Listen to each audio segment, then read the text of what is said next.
The town of Solitude sat like a bone bleaching in the sun, a dry and wind-scoured settlement clinging to the edge of a barren valley where the earth was cracked into 1,000 thirsty mouths.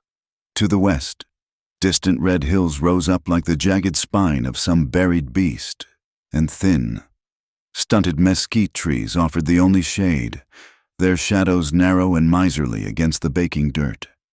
Dust hung in the air constantly, a fine grit that coated teeth, settled in the creases of skin, and turned the white washing on the line to a dull, defeatist gray before noon.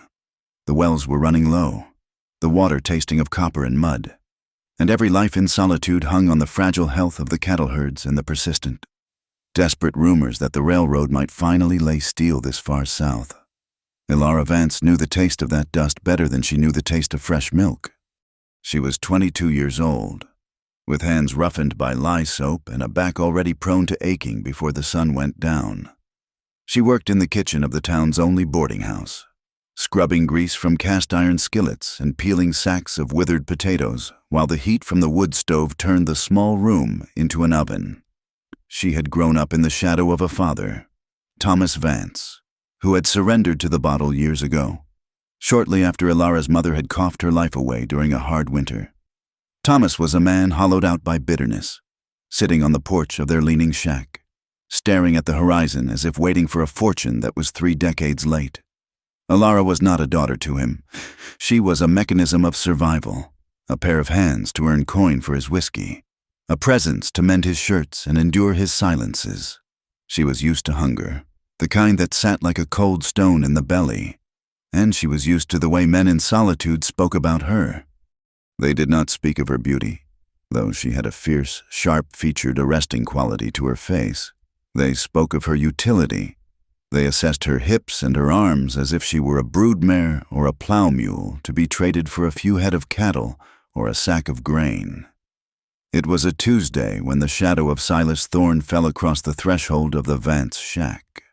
Silas Thorne was the master of the Double Bar Ranch, a man who controlled half the valley and owned the debt of nearly every shopkeeper in Solitude.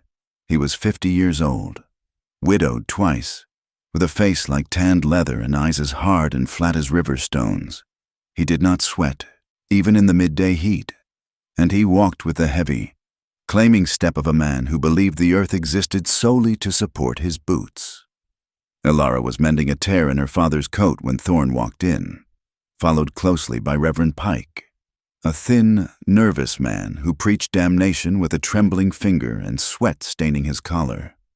Thomas Vance scrambled to stand, knocking over an empty bottle. "Mr. Thorne," he stammered, wiping his hands on his trousers. "To what do I owe the honor?" Thorne did not sit. He looked around the shack, his gaze lingering on the peeling wallpaper and the bare cupboards before settling on Ilara. She did not look up, her needle flashing in the dim light, though her heart hammered against her ribs like a trapped bird. "I am in need of a wife." "Thomas," Thorne said. His voice was a deep rumble, devoid of any softness. "My house needs order. My ranch needs an heir." Thomas blinked, his bloodshot eyes darting from the rancher to his daughter. "Ilara?" "She is young," Thorne said, discussing her as if she were a piece of furniture in the corner. "She is strong.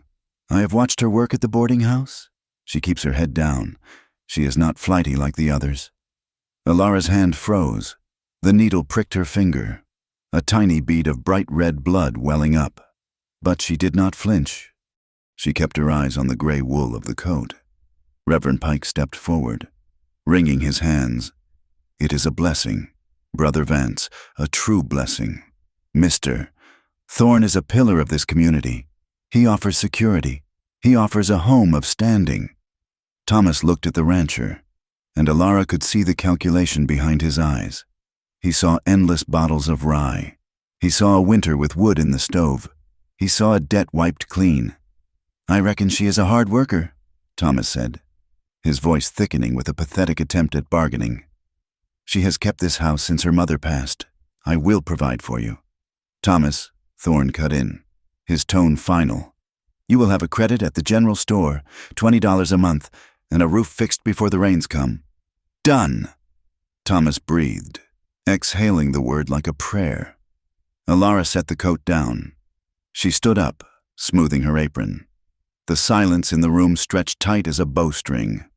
She turned to face them, looking not at her father, but directly at Silas Thorne.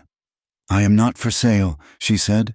Her voice was low, but it carried in the small room.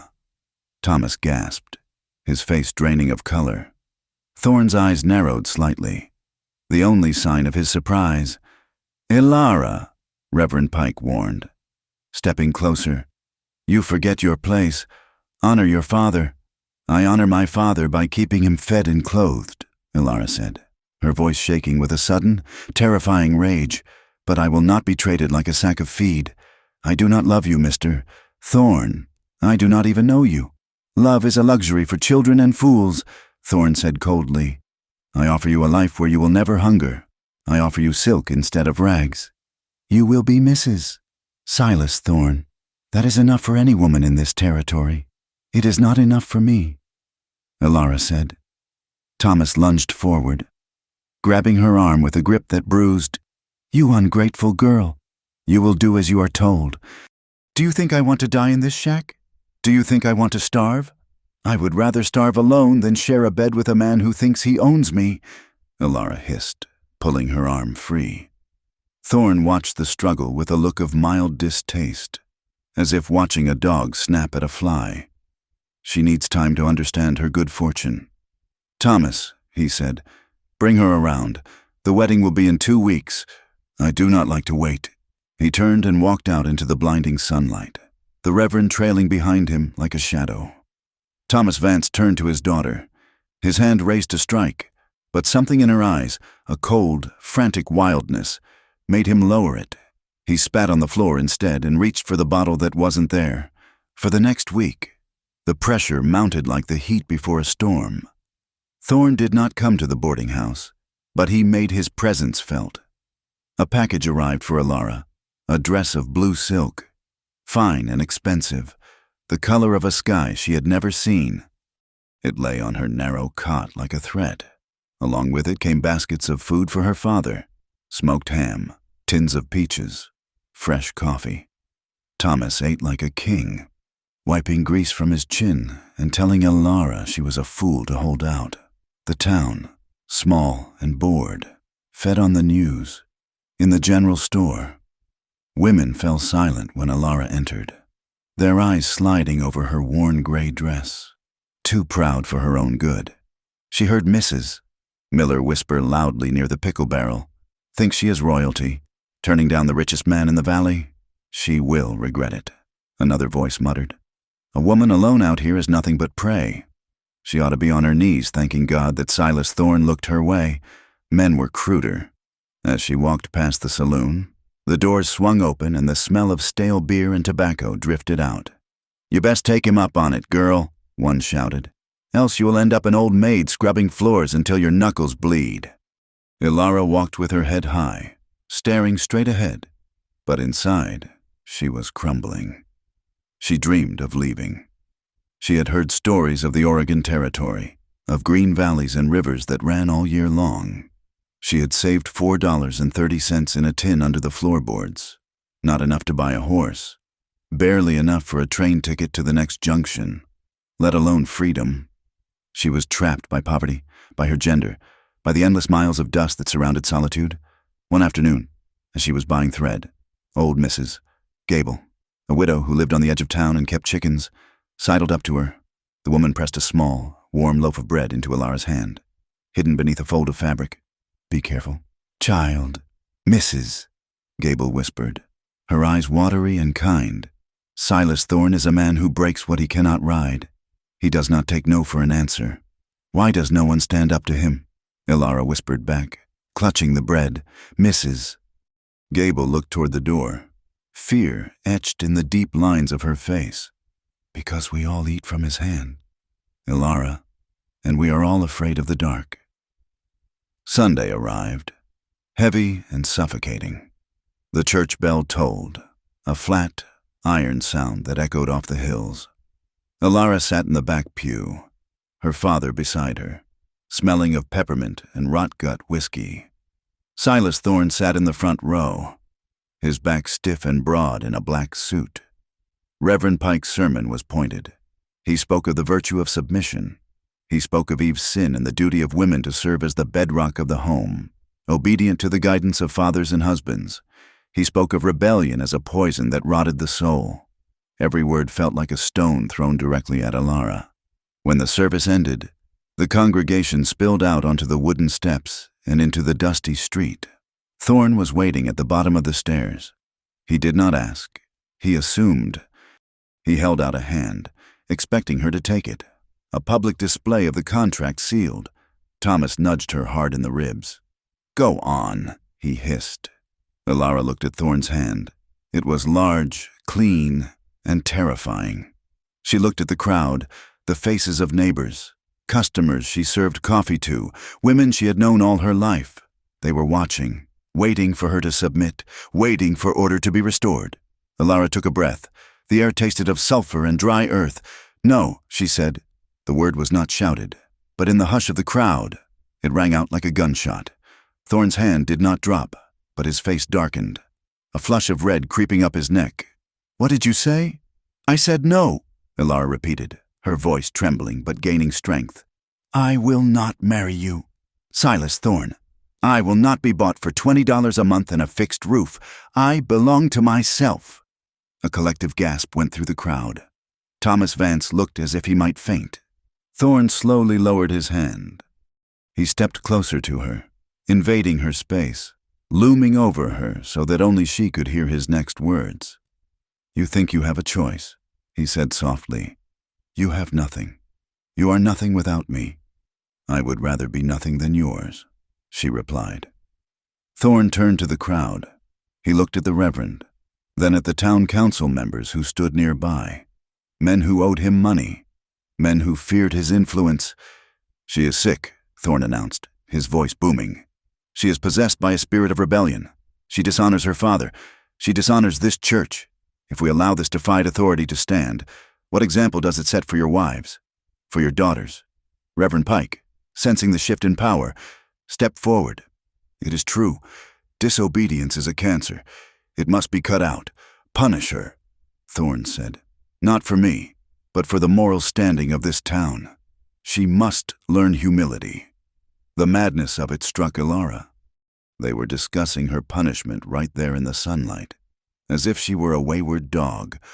"Father!" she cried, turning to Thomas. Thomas looked at his boots. He did not speak. The sheriff, a man named Miller, who had a tab at the saloon as long as his arm, stepped forward with a piece of rope. "I'm sorry, Miss Vance," he mumbled, not meeting her eyes. "Mr. Thorne is right. We cannot have chaos." They dragged her not to the jail, but to the hitching post in the center of the main street. The decision was made with terrifying speed. A public whipping, 10 lashes, to break the spirit. "Not the bone," the Reverend said. As if quoting scripture, the town did not disperse. They gathered in a wide, silent circle. It was a spectacle, a horror they could not look away from. Alara fought them. She kicked and screamed, calling them cowards, calling them hypocrites. But there were too many hands. They tied her wrists to the rough wood of the post. Thorne stood on the boardwalk, arms crossed, watching. "Tear the dress," he ordered. "It is vanity anyway." A rough hand grabbed the back of her cotton dress, not the blue silk. She had refused to wear it, and rent the fabric down the center. Alara gasped as the hot air hit her bare skin. She pressed her forehead against the wood, closing her eyes, tears of humiliation burning hot tracks through the dust on her cheeks. She bit her lip until she tasted copper. It was noon. The sun was a white hammer beating down on the world. Miller held the whip. It was a drover's whip, leather and braided horsehair. He looked reluctant, sweating heavily. "Do it," Thorne commanded. The first crack was deafening. Alara screamed. She could not help it. The pain was a line of liquid fire drawn diagonally across her back. It stole the breath from her lungs. 1. The Reverend counted. The second lash landed. Ilara's knees buckled, but the ropes held her up. She sobbed, a raw animal sound. The shame was worse than the pain. to be exposed, to be beaten in front of the boys she had gone to school with, in front of the women who bought eggs from her. 3. Far above the town, on a ridge of red sandstone that overlooked the valley, the air shimmered with heat waves. Through the distortion, figures watched. They were motionless, blending into the rock and scrub so perfectly that a man standing 10 feet away might not have seen them. They were Apache, a scouting party of 4. The leader, a warrior whose name was not spoken but who carried the weight of many sorrows, watched the scene below with eyes that had seen too much death. He was young, but his face was etched with the lines of hard years. A scar ran from his jaw to his collarbone, a souvenir of a clash with blue-coated soldiers 2 winters past. He watched the small figure tied to the post. He saw the pale skin, the dark blood welling up. He saw the circle of townsfolk, the men in their dark coats, the women in their bonnets, watching the violence with a mixture of horror and satisfaction. He felt a cold, familiar fury rise in his chest. It was the same fury he felt when he saw the buffalo rotting on the plains, killed only for their tongues. It was the fury he felt when he saw the charred remains of a village. These white men spoke of God and civilization, yet they beat their own women in the street like dogs. They valued nothing but possession. To them, the land was property. The animals were property. The woman was property. The warrior shifted his grip on his rifle. The man next to him, an older scout, touched his arm and shook his head slightly. "Not our fight," the gesture said. "Let them eat each other." The warrior looked back down. The woman had stopped screaming. She was sagging against the ropes, her head lolling, but she did not beg. He could see that. Even from this distance, he could see she did not cry out for mercy to the man in the black suit. She took the pain in silence now. She had the heart of a warrior. If they leave her to die, he thought, the vow forming in his mind like a stone settling in a riverbed. I will not. Down in the street. The count reached 8. Alara was only half conscious. The world had narrowed to the smell of dust and the rhythmic explosion of pain. She floated somewhere above herself, looking down at the girl tied to the post. She hated them. The hate was a cold, hard knot in her chest, the only thing keeping her alive. Suddenly, the light changed. The white, blinding sky turned a sickly, bruised purple, then a strange, vibrant yellow. The wind, which had been a steady annoyance all day, suddenly died. The silence that followed was heavy, pressing down on the ears.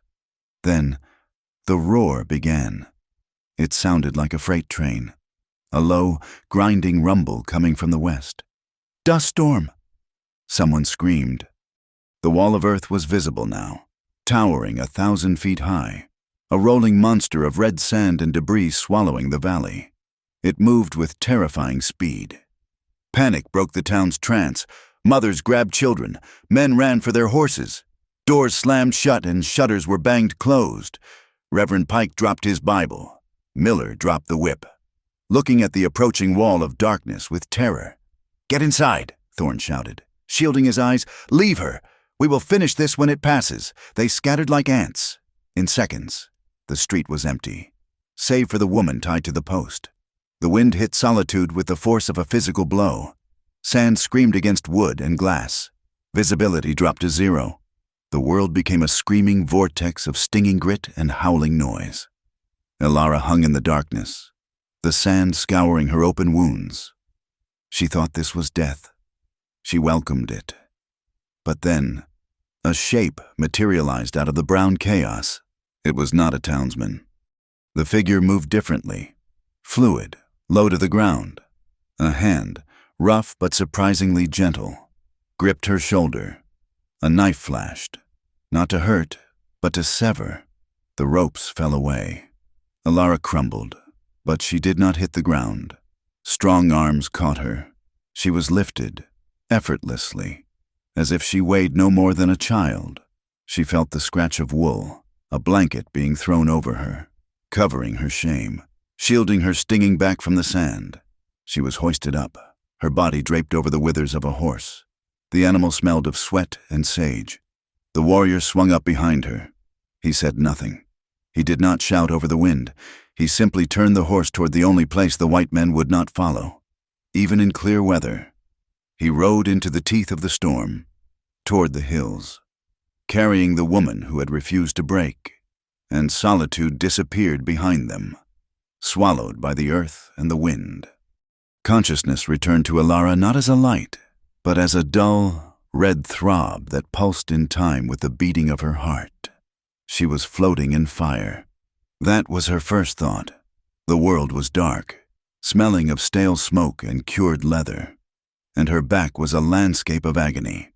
Every breath stretched the skin across her ribs, sending fresh needles of hot pain shooting down her spine. She tried to move, to roll away from the heat, but a heaviness in her limbs pinned her down. She gasped, a dry, ragged sound that scraped her throat like sandpaper. Her eyes fluttered open. Above her, there was no white, blinding sky. There was no hitching post. There was only the rough weave of heavy canvas, stained with soot and grease, sloping down to meet the earth. Memory crashed into her like a falling timber. The dust, the whip, the humiliation. Silas Thorne's face, impassive and cruel, watching her bleed. Panic, cold and sharp, sliced through the haze of pain. She scrambled backward, her hands scrabbling against the blankets beneath her. The movement tore the scabs on her back, and she cried out, the sound echoing in the small, enclosed space. Be still. The voice was deep, resonant, and came from the shadows near the flap of the shelter. Alara froze, her breath catching in her chest. She squinted into the gloom. A figure sat there, cross-legged on a mat of woven rushes. He was motionless, a statue carved from mahogany and shadow. He rose slowly, and even in the crouch required by the low ceiling of the wickiup, he seemed to fill the space. He stepped into the shaft of light cutting through the entrance, and Alara pressed herself back against the canvas wall, her heart hammering a frantic rhythm against her ribs. He was an Apache. She knew him by the headband of red cloth tied around his black hair, by the high boots of soft deerskin that reached his knees, by the terrifying stillness of his face. He wore a loose cotton shirt that had once been white, but was now stained with the dust of the trail, and a knife in a beaded sheath rested against his hip. Alara's mind reeled with the stories she had been fed since childhood. Savages, devils.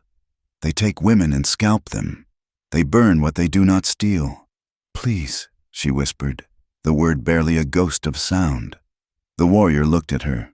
His eyes were dark, not the flat, dead black of a shark, but a deep, sorrowful brown that seemed to hold a flicker of firelight even in the day. He did not look angry. He looked tired. He knelt beside her, and she flinched violently, raising an arm to ward off a blow. He stopped.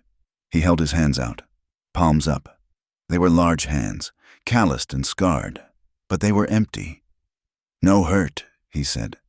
The words were thick, shaped with difficulty, as if English were a stone he had to chew before spitting out. Alara stared at him, trembling. You took me. Town bad, he said. He gestured vaguely toward the opening of the shelter, toward the world outside. They kill. He reached for a clay bowl resting on a flat stone. He dipped a piece of clean cloth into it, wringing it out with deliberate, slow movements so she could see exactly what he was doing. The smell of willow bark and sage drifted from the water. Back, he said, pointing a long finger at her shoulder. Medicine. Alara shook her head, clutching the blanket to her chest. Her dress was gone. She realized with a fresh wave of shame. She was covered only by the rough wool of the blanket and a loose deerskin shift that someone had put on her while she was unconscious. He did not force her. He simply waited, the damp cloth in his hand, his gaze patient. There was an authority in his patience that was unlike the blustering demands of her father or the cold commands of Silas Thorne. This was the patience of a rock waiting for the rain. The pain in her back throbbed, a relentless, biting heat. She knew, with the practicality born of a hard life, that infection would kill her faster than this man would. Slowly, terrifyingly, she lowered her arm. She turned, exposing the ruin of her back to him, squeezing her eyes shut and biting her lip until she tasted blood, waiting for the knife, for the strike, for the cruelty she had been taught to expect. Instead, she felt a coolness. The cloth touched her skin with a gentleness that shocked her. He dabbed at the welts, cleaning the grit of the storm from the raw flesh. His touch was clinical, precise, and incredibly light. He did not linger. He did not handle her with the possessive greed she had seen in the eyes of the men at the saloon. He tended her as one might tend a damaged horse, with efficiency and a quiet sort of respect for the injury. "Coo," he said softly as he worked. Ilara opened her eyes, staring at the canvas wall. "What? Me?" he said. "Coo." It was a name, a human sound. It hung in the air between them, fragile as a smoke ring. "Ilara," she whispered back. "El-Ara," he repeated, testing the weight of the syllables. He finished cleaning the wounds and applied a green, pungent paste from a small leather pouch. It stung at first, then settled into a dull, numbing cool. He covered her again with a blanket, pulling it up to her shoulders with a care that made her throat ache. "Rest," Koo said. He turned and slipped out of the wickiup, leaving her alone with the smell of sage and the impossible realization that the hands of a savage had been gentler than the hands of her own neighbors. For 2 days, Ilara drifted in and out of fever. Her body fought the trauma of the whipping, her temperature spiking as she thrashed on the narrow bed of blankets. In her delirium, she was back at the hitching post.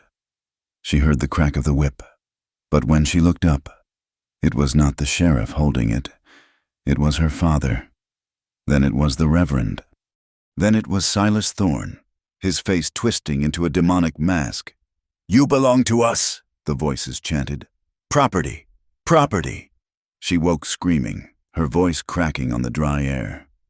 Someone was always there. Sometimes it was Koo, sitting silently by the entrance, whittling a piece of ironwood. He would offer her a ladle of water, supporting her head as she drank. His face impassive, but his presence solid. Other times, it was a woman. She was older, her face a map of deep wrinkles, her gray hair braided with strips of red cloth. She spoke no English, but her hands spoke a universal language. She cooled Ilara's forehead with a wet rag. She spooned a thin, savory broth made of rabbit and wild onions into Ilara's mouth, making soft, clucking sounds of encouragement. Ilara watched the old woman with a mix of gratitude and suspicion. Why were they doing this? Was she a hostage? A prize to be traded back to the army? When the fever finally broke on the morning of the 3rd day, Ilara felt hollowed out, weak as a newborn kitten, but her mind was clear. She pushed herself up to a sitting position. The dizziness swam through her head, but she gritted her teeth and waited for it to pass. She needed to see. She needed to know where she was. She crawled to the opening of the wickiup and pushed aside the heavy flap. The light stabbed her eyes, brilliant and sharp. When her vision adjusted, she gasped. They were in a canyon, a deep slash in the earth where red rock walls rose hundreds of feet into the blue sky. The walls were jagged, layered with strata of ochre and rust, narrowing the world to this hidden ribbon of life. A stream, thin and clear, trickled down the center of the canyon floor, lined with cottonwoods that shimmered in the breeze. The camp was small. There were perhaps 30 people. A dozen wickiups, domed shelters made of brush and canvas, were scattered near the water. It was not the den of monsters she had imagined. She saw 2 women sitting on a flat rock, grinding mesquite beans into flour, their laughter drifting on the wind. She saw a group of children, naked save for loincloths, chasing a scruffy dog through the dust, their shrieks of joy no different than the children in the schoolyard back in Solitude. She saw men tending to horses, checking hooves, brushing coats. It was a community. It was a family. Ilara leaned against the wooden support of the shelter, feeling a strange dislocation. She looked down at her hands. They were the same hands that had peeled potatoes in the boarding house, but they felt foreign now. She felt marked. She touched her face, then her neck, and finally, she reached back to gingerly touch the bandage on her shoulder. Property. The word echoed in her mind. The town had whipped her because she refused to be owned. And now she was here, among the people she was told were enemies of God and civilization. And they were feeding her broth and shading her from the sun. The irony tasted like ash in her mouth. A shadow fell over her. She looked up to see Ku standing there. He had a rifle in his hand, a repeater with a worn stock. He looked out at the canyon, checking the rim, always watching. "You stand," he observed. "Good. Where is this?" Elara asked. "Safe place," Ku said. "No white eyes here." "How far?" she asked. "How far from Solitude?" 3 days' ride, he said. "Hard ride. You not walk it." Elara slumped. 3 days. She was lost. Truly lost. "Why?" she asked, her voice cracking. "Why did you take me?" Ku crouched down, balancing on the balls of his feet. He rested the rifle across his knees. He looked at her, and for the first time, she saw a flicker of something personal in his eyes, a shadow of memory. "I saw," he said, pointing to his own back. "I saw them hit, like dog, like mule." "They wanted to teach me a lesson," Elara said bitterly. He nodded. "They teach lesson, power. White man loves power more than life." He pulled up the sleeve of his cotton shirt. On his forearm, there was a jagged circular scar, the burn of a branding iron. "I know lesson," he said simply. "I was young, army scout. They say I steal horse. I not steal. They burn. To teach." Elara stared at the scar. It was old, white, and raised against his dark skin. "My people," he said, sweeping his hand toward the camp. "We no hurt. We see you stand. You not beg." The memory of the whipping post flooded back, the dust, the eyes of the neighbors. She had determined not to give Silas Thorne the satisfaction of her tears. She had held on to her pride because it was the only thing she owned. "You saved me because I didn't beg?" she asked. He looked at her, his gaze steady. "I saved you because they leave you for wind. Wind take dust, wind take dead. You not dead." He stood up, the moment of connection closing as quickly as it had opened. "Eat," he said. "Get strong. Then we see." The days melted into one another, marked only by the movement of the sun across the red walls of the canyon. Survival here was not a guarantee. It was a daily negotiation with the land. Elara saw the reality of it as she sat outside the wickiup, regaining her strength. The stream was shrinking. She watched the women measure water carefully, wasting not a drop. The game the men brought back was meager, a brace of lean rabbits, occasionally a deer, but often they returned with nothing but dust on their faces. Hunger was a constant companion here, just as it had been in her father's shack. But here it was shared. No one ate until everyone ate. If the hunt was poor, everyone's bowl was light. Elara struggled with her place in this world. She was useless, a mouth to feed that contributed nothing. She sat in the shade, watching the Apache women work. They tanned hides, stretching the skins and scraping them for hours. They wove baskets so tight they could hold water. They gathered roots and berries, knowing exactly which plants would sustain life and which would kill. She felt the weight of their eyes on her. They were not hostile, exactly, but they were wary. To them, she was a white eye, a member of the race that had chased them into these rocks, killed their buffalo, and poisoned their waterholes. One afternoon, a group of children crept close to where she sat. They were bold, curious. A little girl, no more than 5, reached out a dirty finger and touched the hem of Elara's blanket. Elara flinched. The movement was involuntary, a spasm of the nerves trained by a lifetime of hearing that Apaches stole children. The little girl jumped back, eyes wide. Elara froze, hate for her own reaction bubbling up in her throat. Stupid, she told herself. Stupid, frightened fool. She forced herself to breathe. She reached into the pocket of her skirt, which the old woman had washed and returned to her, and found a smooth, white river stone she had picked up earlier. Slowly, keeping her hand low, she offered the stone to the girl. The girl hesitated, glancing at the older boys behind her. Then, with a flash of a smile, she snatched the stone and ran giggling back to the safety of the cooking fire. Alara let out a breath she didn't know she was holding. Ku was watching her from across the clearing. He was sharpening a knife, the rhythmic shh sound carrying on the wind. He gave a nearly imperceptible nod, then went back to his work. Trust, Alara realized, was not a wall built in a day. It was a bridge woven from threads, one fragile strand at a time. Ku began to include her in the small rituals of his day. He brought her salve for her back, applying it with that same respectful distance. He brought her food. He sat near her in the evenings, not speaking much, but offering a silent companionship that was less lonely than the crowded boarding house kitchen had ever been. She learned his history in fragments.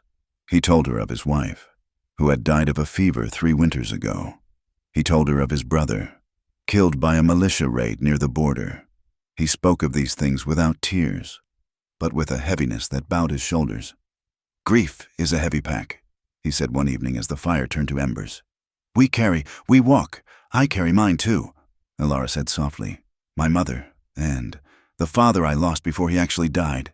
He looked at her. "Your father gave you to rich man?" "Yes," Alara said, "for $20 a month." Ku picked up a stick and broke it in half with a sharp snap. A man who sells his blood is not a man. He is a husk. It was the first time anyone had validated her anger without judging her duty. To the town, she was a rebellious daughter. To Ku, she was a victim of a bad trade. The nights were the hardest. The canyon grew cold, the temperature plummeting as soon as the sun vanished. The silence was absolute, broken only by the cry of a coyote or the stamping of a horse. In the dark, the memories came. It was 10 days after her arrival when the nightmare struck with brutal force. Alara was back in the dust storm. The wind was tearing her skin off, but it wasn't sand. It was thousands of tiny whips. Silas Thorne was laughing, his mouth a black cavern. "You are mine," he roared. "You will always be mine." She woke with a gasp that tore her throat, sitting bolt upright. She was sobbing, dry, heaving sobs that shook her entire frame.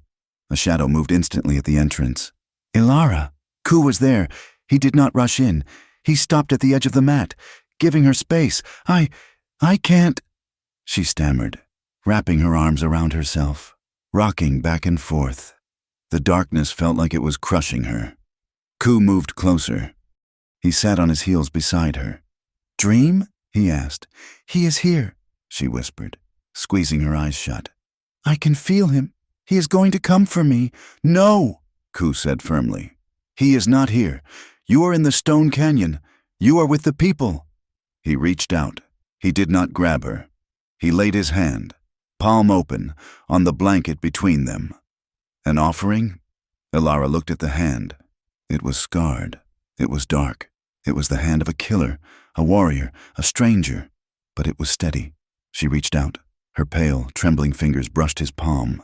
Then, with a desperate need for an anchor in the spinning world, she gripped his hand.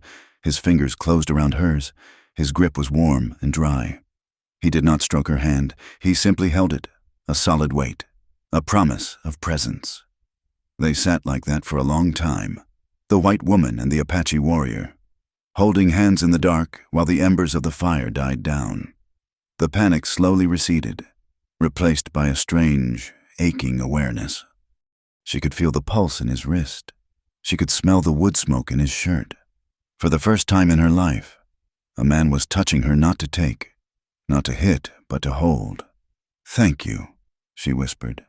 "Sleep," Ku said softly. "I watch." He did not let go until her breathing evened out and she slipped back into a dreamless slumber. The fragility of the camp became clearer the next week. A baby, the son of the woman who ground the corn, fell sick, a deep rattling cough that echoed off the canyon walls all night. Alara watched the mother walk the floor of her wickiup, pacing back and forth with the infant in her arms, singing a low, mournful song. The medicine man, an ancient figure with eyes clouded by cataracts, came and shook a rattle, burning sage and chanting. But the canyon was harsh, and medicine was scarce. Alara felt a desperate urge to help. She remembered the mustard poultices her mother used to make for chest colds. She remembered the steam bowls. She went to the stream where the older woman, whose name she had learned was Nalin, was washing clothes. "Nalin," Alara said, using the few words of Apache she had picked up. Sickness? Nayland nodded, her face grave. Little lung, bad spirit. Alara mimed breathing steam, hot water, herbs, mint, pine.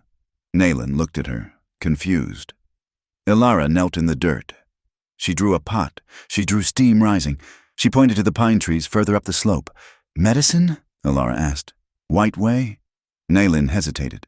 She looked at Alara's anxious face. Then, slowly, she nodded.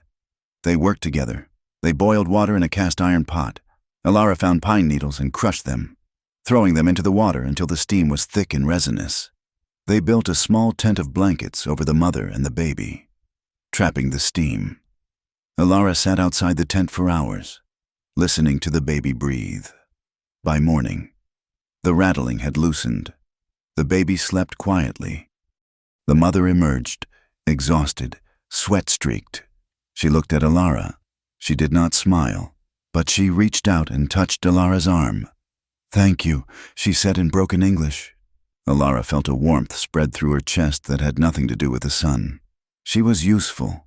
She was human to them now, but death was not always cheated. 2 days later, an elder named Taklish, a man who had told stories to the children by the fire, died in his sleep. There was no wailing. The camp fell into a respectful silence. The men wrapped the body in a buffalo robe. They carried him up to a crevice in the canyon wall, burying him with his favorite pipe and a small bag of corn pollen. Alara watched from below. She saw the grief in the way the men stood, heads bowed. She saw the tears on Nayland's face. She had been told Apaches had no souls. She had been told they were animals who killed without remorse. She looked at Ku, who stood apart from the others, his head lowered, his hand resting on the neck of his horse. He looked profoundly lonely. The lie of the town crumbled completely then. These were people. They loved their children. They mourned their dead. They struggled to eat. They were terrified of the soldiers. Guilt gnawed at Alara. Every dress she had worn, every meal she had eaten in solitude, had been built on the land taken from these people. She had been part of the machine that was grinding them into dust. She walked over to where Nayland was sitting, preparing the evening meal. Nayland was grinding dried corn on a metate, the stone rasping rhythmically. Alara stood there for a moment. Then she knelt. Teach me? She asked. Nayland looked up. She looked at Alara's hands, still healing but gaining strength. She scooted over, making space on the mat. Like this, Nayland said, guiding Alara's hand to the mano stone. Push, not down. Forward. Alara pushed. It was hard work. Her shoulders ached. The corn resisted, but she fell into the rhythm. Push, pull, push, pull. Across the fire, Ku turned. He saw the white woman, her hair braided now in the Apache style, kneeling in the dirt, grinding corn with his aunt. She was covered in dust, her face set in a line of concentration. He felt a tightening in his chest, a warmth he had not allowed himself to feel since the fever took his wife. He had brought her here to save a life. He had not expected to find a spirit that matched the hardness of the land. He watched her work, the firelight catching the curve of her cheek.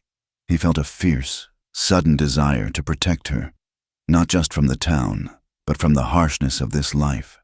And with it came a sharp pang of fear. She was getting too close, and in this world, everything you loved was a target. Alara looked up and caught his eye. She did not look away. She wiped sweat from her forehead with the back of her hand and gave him a small, tentative nod. Ku nodded back. Then he turned to the darkness of the canyon mouth, checking the shadows. His hand resting near his knife. He would watch. He would wait. But he knew, with the instinct of a scout, that the trail ahead was going to be more dangerous than any he had walked before. The month of October brought a subtle shift to the canyon, a crispness in the air at dawn that tasted of cured tobacco and frost, though the days remained stubborn in their heat. Time had become a fluid thing for Alara, no longer measured by the tolling of the church bell or the weekly wages at the boarding house. But by the angle of the sun against the red cliffs and the length of the shadows creeping across the canyon floor, the wounds on her back had closed. Where raw, weeping flesh had once been, there were now ridges of silver and pink scar tissue, tight and shiny against her skin. She could feel them with every movement, a stiff, pulling sensation that reminded her, with every basket she lifted or step she took, of what had been done to her. They were a map of her history, written in the language of violence, but they no longer bled. She moved through the camp with a growing confidence. Though she remained an island in the stream of Apache life, she was no longer the invalid in the tent. She was the white woman who carried water, the stranger who ground corn, the curiosity who was slowly becoming a fixture. Communication with Ku had evolved from desperate pantomime to a pigeon tongue of their own making. It was a bridge built of broken English, Apache nouns, and the universal language of labor. Water, Ilara said one morning, pointing to the olas, the clay jars, lined up by the fire.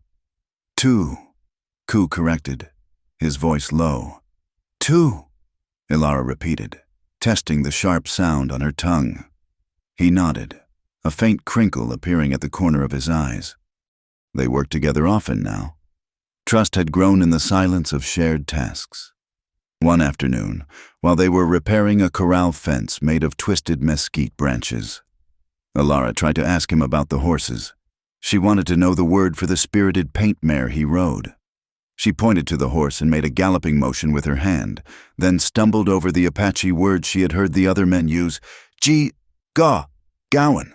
Ku stopped tying the rawhide knot. He looked at her, and for a moment, his stoic face cracked. A genuine, unguarded smile broke through, revealing white teeth and a flash of humor that made him look 10 years younger. Gowan is Rabbit, he said, his English thick but clear. You ride Rabbit? Ilara felt a flush rise to her cheeks, but then she laughed. It was a rusty sound, surprising her own ears. She hadn't laughed since before her father had sold her. I suppose I would look foolish riding a rabbit, very foolish. Ku agreed. Horses lead ends. Lean, she repeated softly. The laughter died away, leaving a comfortable silence between them. In that moment, watching the dust motes dance in the late afternoon light, Ilara realized that this savage, this warrior she had been taught to fear as a demon, was the first man who had ever laughed with her, rather than at her. But the peace of the canyon could not mask the reality of her helplessness. Ilara watched the men ride out on patrols, rifles scabbarded, bows slung across their backs. She watched the women wield skinning knives with surgical precision. She felt the weight of her own inability like a stone in her pocket. She was dependent on Ku for her safety, just as she had been dependent on her father for her bread. The realization soured her stomach. She had traded one form of dependency for another. And if she was truly going to be free, truly going to survive in this hard, unforgiving land, she needed to be more than a passenger. That evening, as Ku sat by the fire cleaning his rifle, Ilara approached him. She stood tall, smoothing the front of her deerskin skirt, her hands trembling slightly. Teach me, she said. Ku looked up, the rag pausing on the gunmetal. Teach what? To ride, like you do, not side saddle, not walking, and to fight. Ku set the rifle down. He looked at her for a long time, his dark eyes assessing. Fight? I am useless, Ilara said, her voice gaining strength. If soldiers come, if the town comes, I can only hide. I am tired of hiding. Ku, I am tired of being something that has to be saved. A murmur of disapproval rippled from the nearby fire, where 3 other warriors sat. One of them, a scarred man named Chaiton who had lost an eye to a cavalry saber, spoke sharply in Apache. His tone was harsh, gesturing at Ilara with a piece of bone. Ilara didn't need to know the words to understand the sentiment. She is a white-eye. She is dangerous. Do not give her a weapon. Ku turned to Chaiton. He spoke calmly, his voice low and steady, but there was an edge of steel in it that silenced the older man. He pointed to Ilara, then to the scars on his own arm, then toward the mouth of the canyon. The debate was brief but final. Ku turned back to her. They say you will run, he said. They say you take knife and cut throat while we sleep. And what do you say? Ilara asked, holding his gaze. I say you stood at the post. Ku replied, I say a woman who takes the whip and does not break. She has the heart to hold the knife? He stood up, towering over her. Tomorrow. We start. The lessons were grueling. Ku was not a gentle teacher in the way the town schoolmarm had been. He was exacting. He believed that a mistake in training meant death on the trail, so he allowed no mistakes. He took her to a flat stretch of hardpack beyond the horse line. He handed her a knife, a heavy butcher knife with a handle of elk horn. Not toy, he said. This is life. This is death. You hold it wrong. You die. He stepped in close to correct her grip. The air between them suddenly charged with a static tension. He reached out, his large, rough hand covering hers, molding her fingers around the hilt. Loose, he commanded. Tight grip makes hands slow. Loose, like holding bird. His chest brushed against her shoulder. Ilara could smell him. Wood smoke. Sage, the musk of leather and sweat, and the underlying scent of a man. It was not an unpleasant smell. It was earthy and real. Her breath hitched in her throat. She felt the heat of his body radiating through his thin cotton shirt. He stood behind her, guiding her arm through a slashing motion. Stomach, he murmured, his voice rumbling against her ear. Neck, inside of leg. You strike soft places. You are small. You must be fast. Ilara tried to focus on the blade, but her senses were overwhelmed by his proximity. When the sheriff had touched her, it had been with clammy hands and lustful intent. When her father had touched her, it was with violence.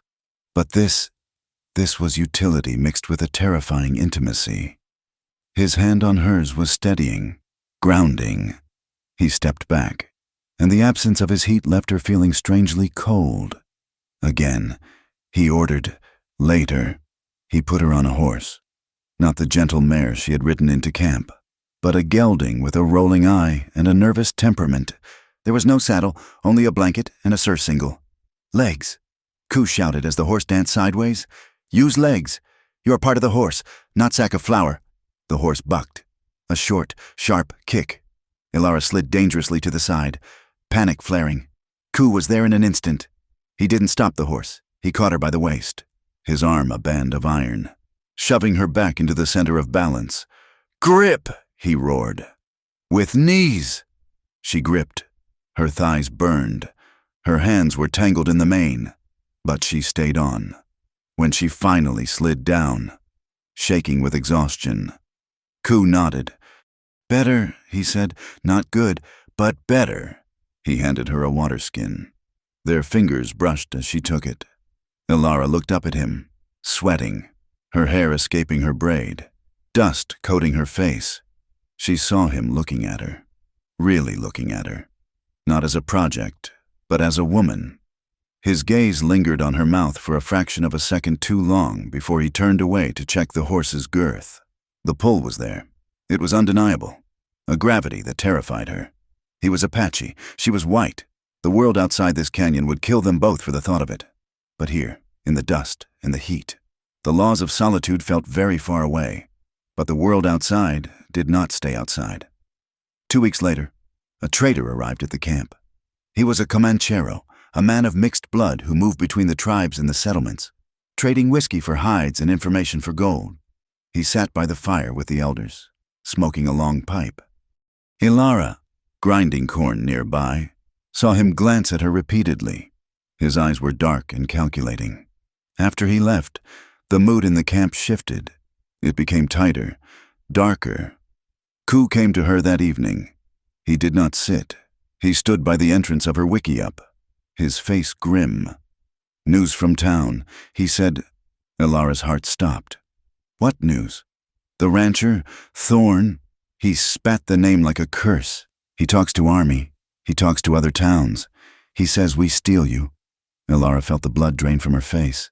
I can tell them the truth. Ku shook his head. Truth does not matter to them. Thorn says you are his property, stolen. He says Apaches take white woman to use. The implication hung in the air, ugly and violent. He uses this, Ku continued, to bring soldiers, to kill. He wants war. He uses your face to buy it. Ilara sank onto her blankets. Guilt, heavy and suffocating, crushed her. She had thought her defiance was her own. She had thought her escape was a personal victory. But Thorn had twisted it. He was using her absence to justify the slaughter of the very people who had saved her. "I am a curse," she whispered. "I should go back. If I go back, maybe he stops." Ku stepped into the shelter. He knelt before her, forcing her to look at him. "No," he said fiercely. "You go back, he breaks you, or he kills you. And he still comes for us. Wolf does not stop hunting because rabbit returns to hole. Wolf hunts because he is wolf. But people will die because of me," Ilara cried. "People die because Thorn is evil," Ku said. "Not because you live." He reached out and touched her shoulder. A brief, hard squeeze. "You stay. We fight." But the threat was no longer just a rumor. 3 days later, the sky was a bruised purple, heavy with unshed rain.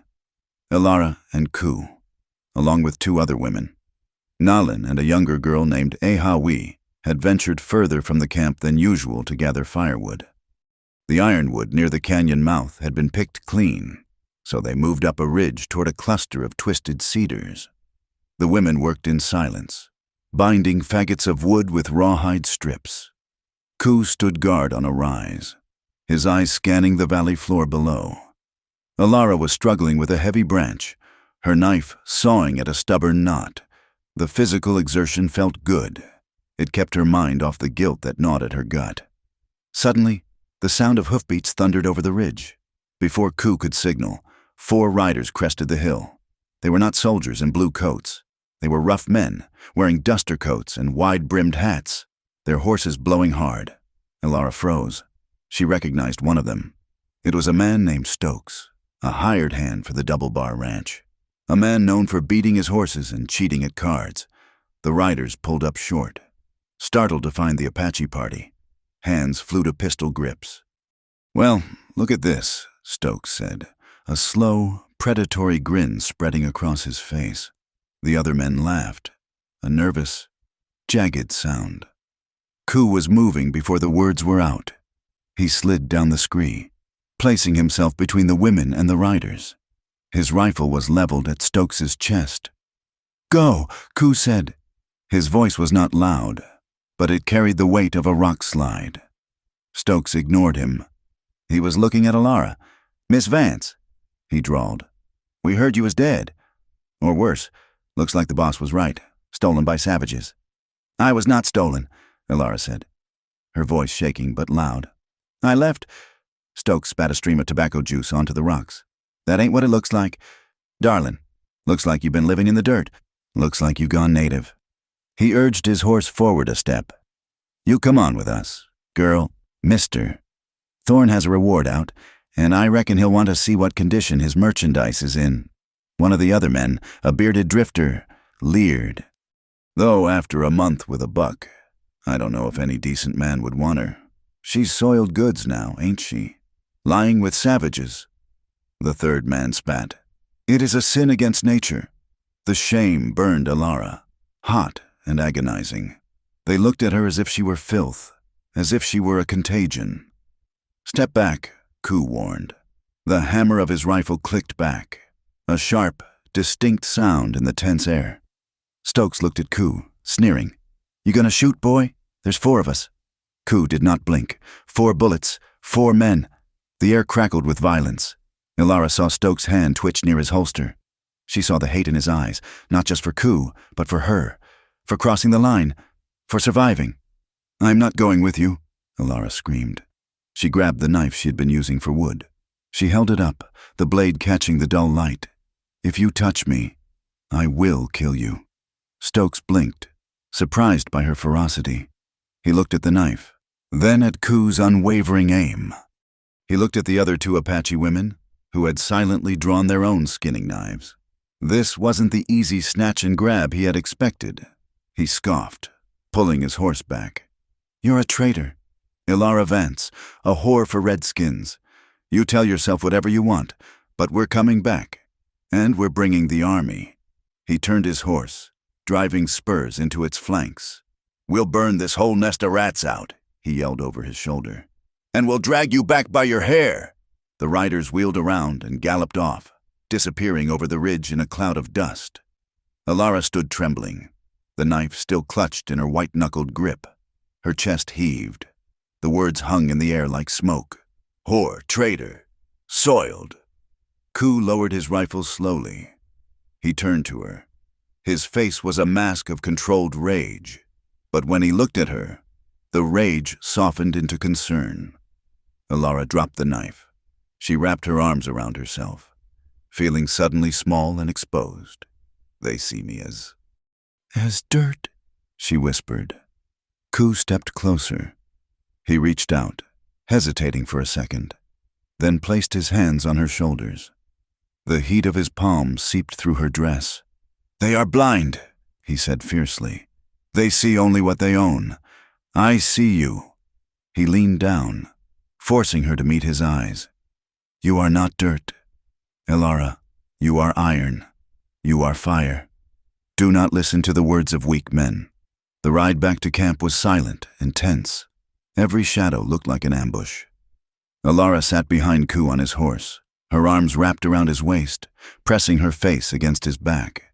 She could feel the tension in his muscles, the way he scanned the horizon. She felt a reckless, terrifying surge of emotion. She hated the town. She hated Stokes. She hated Thorne. And she felt a fierce, burning gratitude for the man whose heart beat steadily against her cheek. They reached the rim of the canyon just as the sun began to dip below the horizon, painting the sky in violent streaks of crimson and orange. The path down was narrow, a goat trail of loose shale and rock. Ku dismounted to lead the horse. Alara slid off, her legs shaky. Careful here, Ku said. Rock is loose. He went first, the horse following. Alara trailed behind. Her mind was still reeling from the encounter, replaying the insults, the threat of the army. She wasn't watching her feet. A loose slab of sandstone shifted under her boot. With a gasp, she slipped. Her feet went out from under her, and she slid toward the edge of the trail, a drop of 50 feet onto jagged boulders. Ku! She screamed. He moved with the speed of a striking snake. He dropped the reins and lunged, grabbing her wrist just as she went over the lip of the trail. He hauled her back, pulling with all his strength. Alara scrambled for purchase, her boots skidding on the gravel. He pulled her up and into him, away from the edge, slamming her back against the canyon wall. His body pressed against hers, pinning her there, shielding her from the fall. They were both breathing hard, adrenaline coursing through their veins like liquid fire. Alara's hands clutched the front of his shirt. Ku's hands were on her waist, his grip bruising in its intensity. Are you hurt? He demanded, his voice rough. No, she gasped. No. They didn't move. The danger of the fall faded, replaced by a different kind of precipice. They were inches apart. Alara looked up into his face. She saw the fear he had felt for her, the raw protectiveness that stripped away the cultural barriers between them. She saw the man who had washed her wounds, who had taught her to fight, who had stood between her and the world. And she saw desire. It was dark and deep, a hunger that mirrored her own. The air between them seemed to vibrate. The smell of sage and dust and sweat was intoxicating. Alara felt a pull so strong it frightened her, a desire to close the gap, to press her lips to his, to lose herself in the only safety she had found. She leaned in, just a fraction. Her breath ghosted against his chin. Ku's eyes dropped to her lips. His pupils were dilated, swallowing the brown. His hand moved up, his thumb brushing the line of her jaw, a touch so tender it made her ache. But then he stopped. A shadow passed over his face, the reality of who they were, Apache and white, warrior and captive. The hunted and the pretext for war crashed down on him. He pulled back. It was a physical wrenching, as if he were tearing himself away from a magnet. He stepped back, putting a foot of distance between them. His chest was still heaving, his hands clenched into fists at his sides. We must go, he said, his voice strained and husky. Night comes. He turned away, grabbing the horse's reins with a jerky motion. He did not look at her. Elara stood against the rock wall, her heart pounding a frantic rhythm against her ribs. She felt the cold air rush into the space where he had been. She felt rejected, confusingly, but she also felt the terrifying weight of what had almost happened. She touched her jaw where his thumb had rested. They walked the rest of the way down into the canyon in silence, the darkness swallowing them. But the silence was different now. It was no longer the silence of strangers. It was the heavy, charged silence of two people who had looked over the edge of a cliff together and realized that the fall wasn't what scared them. It was the landing. The wind that swept down from the high red peaks in November carried the bite of iron. It was an early winter, a cruel shift that turned the morning dew into a glaze of frost on the sparse grass and froze the edges of the drinking pool. The canyon, once a sanctuary of heat and stone, became a trap of cold shadows. Elara Vance shivered as she broke the skim of ice on the water bucket. Her hands were red and chapped, the knuckles swollen from the cold and the endless work. Around her, the camp was waking to a grim reality. The stream had retreated to a mere trickle, forcing the women to dig into the muddy bed to find clear water. The game trails were empty. The deer had moved lower, toward the valley where the soldiers waited. Tension hung over the wickiups thicker than the wood smoke. For weeks, the signs had been mounting. Distant gunshots echoed off the canyon walls like cracking bones. Smoke rose in thin, black pillars on the eastern horizon, haystacks burning, or perhaps cabins. The scouts, lean men with tired eyes, returned with reports of dust clouds moving closer. Patrols were tightening the noose. The Apache leaders gathered that morning near the central fire. Elara watched from a distance, her heart heavy with a guilt she could not shed. She recognized Chaiton, the one-eyed warrior who had never trusted her. He paced angrily, gesturing toward the mouth of the canyon, then toward the high, treacherous passes behind them. "We must go," Chaiton argued, his voice carrying on the thin air. "We move to the Sierra. The blue coats cannot follow the high trails in snow." "And leave the winter stores?" another elder countered. "The old ones cannot walk that path. The children will freeze. They will die here," Chaiton shouted, pointing a finger at the wickiup where Elara slept. "The rancher comes for her. He brings the soldiers because we harbor the white woman. Give her back, or leave her.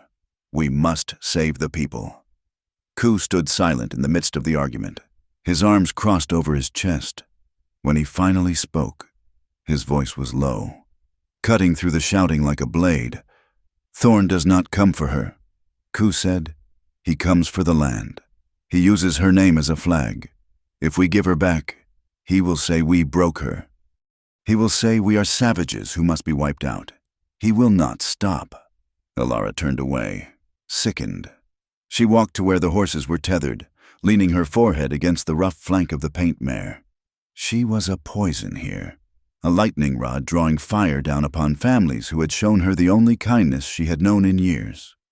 Later, when Ku came to check the horses, she confronted him. "Let me go," she said.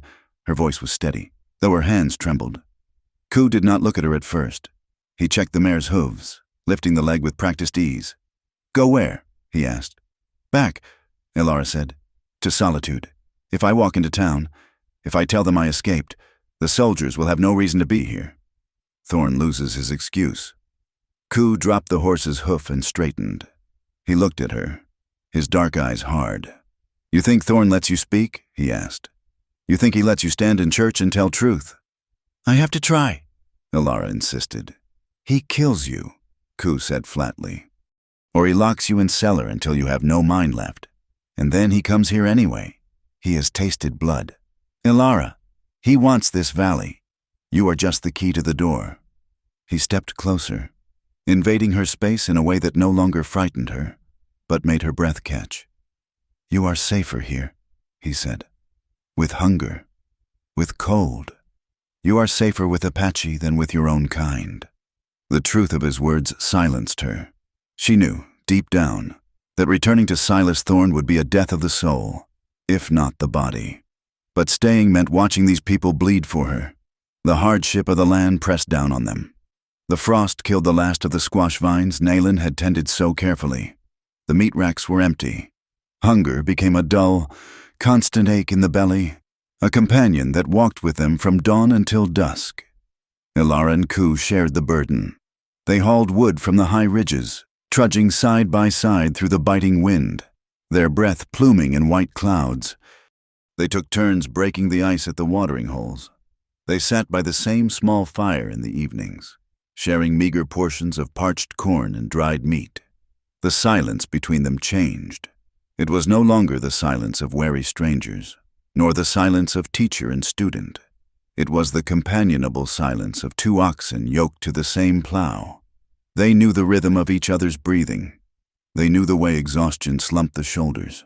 They shared the intimacy of survival. One evening, the cold was particularly brutal. The wind howled through the canyon, rattling the frames of the shelters. Ku motioned for Ilara to follow him to a small, secluded overhang near the back of the camp, a place protected from the wind by a fall of boulders. He had built a small fire there, shielded from view. "Sit," he said, gesturing to a pile of furs. Ilara sat, wrapping her arms around her knees. The firelight danced on the red stone walls, casting long, flickering shadows. Ku sat opposite her, close enough that she could feel the warmth of his leg near hers. He handed her a tin cup of tea made from pine needles. "Drink. Good for blood." Ilara took it, wrapping her cold fingers around the hot metal. "Thank you." They sat for a long time, listening to the wind tear at the world outside their small bubble of warmth. Ilara watched him over the rim of the cup. His face was gaunt, the cheekbones sharper than when she had arrived. He had given her half his ration of meat yesterday. She had seen him slip it onto her stone when he thought she wasn't looking. "Ku," she said softly. He looked up. "Why do you do it?" she asked. "Why do you starve for me?" He stared into the fire. "You work hard," he said. "You are strong. It is more than that." Ilara said. She set the cup down. The question that had been haunting her, the need to bridge the gap between their histories, rose to the surface. She turned her back to him, shifting on the furs so she was facing the stone wall. "Look at them," she whispered. Ku hesitated. "What? My back," Ilara said. "The scars. I want you to know." She did not pull the dress down. The air was too freezing, and the shame was still a living thing inside her. But she sat up straight, pressing her spine against the thin fabric of her cotton shirt. The ridges of the keloid scars were thick and raised, a topography of violence that she carried everywhere. She felt him move. He shifted closer. She held her breath, her heart hammering against her ribs like a trapped bird. His hand hovered. She could feel the heat of it before he touched her. Then, his fingertips made contact. He did not touch her skin directly. He traced the lines through the worn cotton of her shirt. He followed the diagonal slash from her right shoulder to her left hip. He traced the ugly, knotted welt near her waist. His touch was incredibly light, a ghost of a sensation, as if he were reading Braille. Ilara closed her eyes, a shudder running through her. It was not pain, it was a terrifying vulnerability. She was letting him see the brand of her ownership, the evidence of her breaking, behind her. Ku's jaw tightened. He could feel the ropes of scar tissue through the cloth. He could map the force of the whip, the cruelty of the man who had ordered it. A cold, white-hot rage flooded his chest. Rage at the rancher. Rage at the town. Rage at a world that would do this to a woman. But beneath the rage was something else, a profound reverence for the creature who had survived it. He traced the line of her spine, his hand flattening, the warmth of his palm soaking into her shivering back. "They hurt you," he murmured, his voice rough with suppressed emotion. "They tried to break me," Ilara whispered. Ku moved. He shifted his weight, turning her gently by the shoulders until she faced him. Ilara kept her head down, unable to meet his eyes. The shame was hot on her face. She felt ugly. She felt damaged. Ku reached out. His thumb brushed her cheek, catching a tear she hadn't realized had fallen.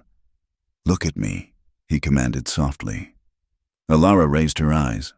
What she saw in his face took her breath away. There was no pity. There was no disgust. There was a fierce, burning tenderness that made her knees weak. He looked at her as if she were precious, as if she were whole. "Ku," she breathed. His hand cupped her face, his rough fingers tangling in the loose hair at her temple. He leaned in slowly, giving her every second to pull away, to say no, to retreat into the safety of the divide between them. She did not pull away. She leaned forward, closing the distance. Their lips met. It was not the sweeping, romantic kiss of the dime novels she had once read. It was hesitant. It was frightened. It tasted of pine tea and wood smoke. It was the collision of two lonely, wounded people who had found the only other soul in the world who understood the language of their pain. Alara made a small sound in her throat, a sob that turned into a sigh. She reached up, gripping his wrists, clinging to him. The kiss deepened. Ku's other arm went around her waist, pulling her flush against him. The hunger that had been simmering for weeks exploded. It was a desperate, aching need.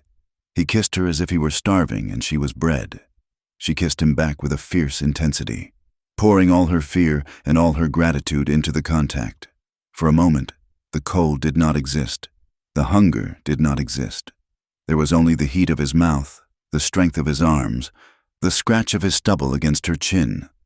Then, slowly, deliberately, they pulled back. They did not let go. His forehead rested against hers. Their breath mingled in the frozen air. Alara opened her eyes. Ku was watching her, his pupils dilated, his breathing ragged. "Alara," he whispered. "I am here," she said. "I am yours." The words hung in the air, dangerous and true. Ku shook his head slightly, a pained expression crossing his face. "Dangerous. If they know, if the others see, they will say I have corrupted you." Alara finished for him. "They will say you lay with the enemy." "Yes," Ku said, "and Thorn. If he knows, he will kill you slower."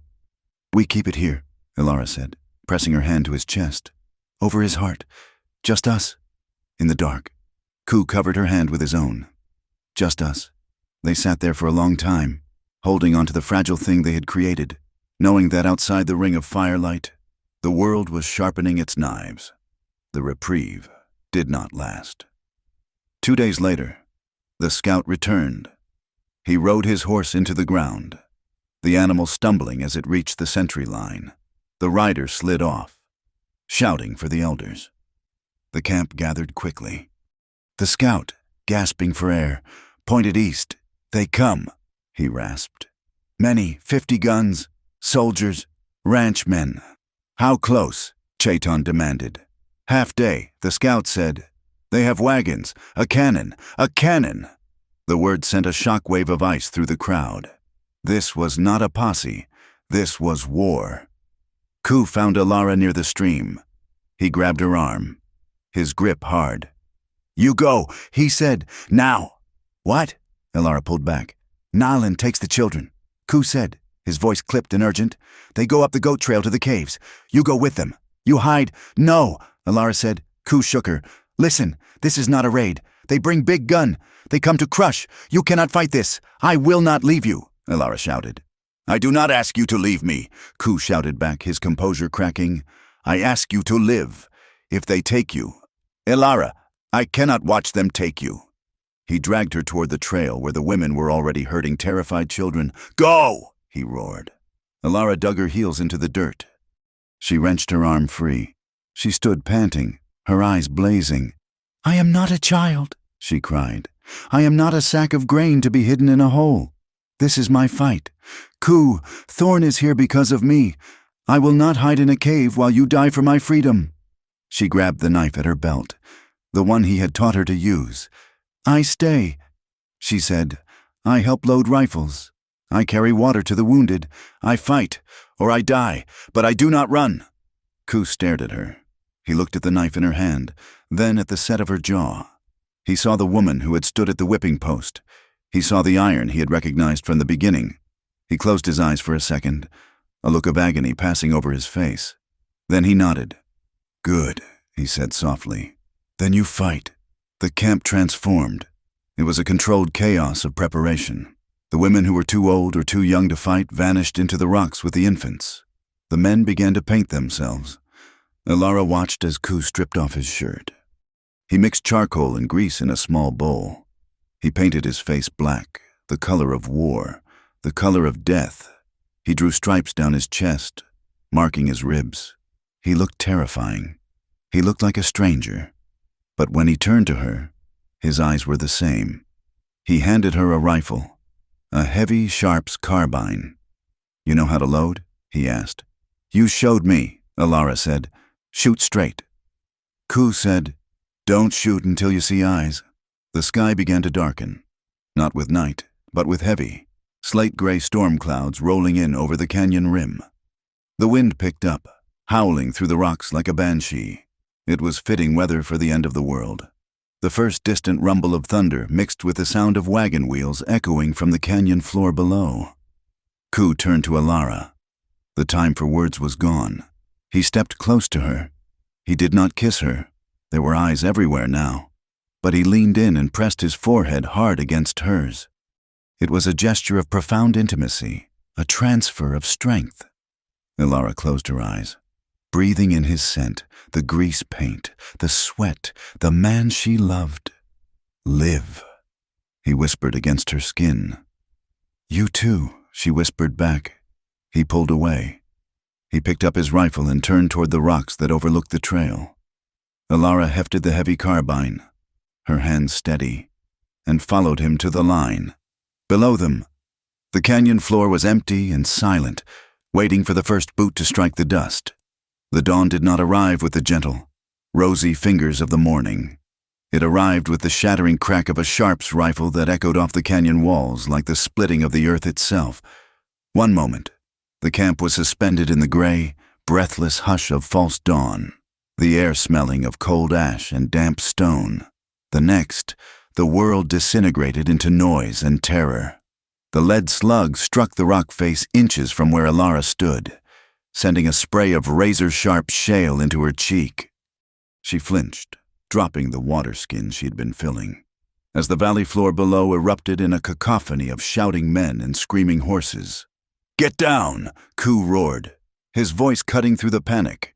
He was already moving, shoving Elara behind a heavy boulder just as a volley of rifle fire stitched a line of dust across the ground where she had been standing.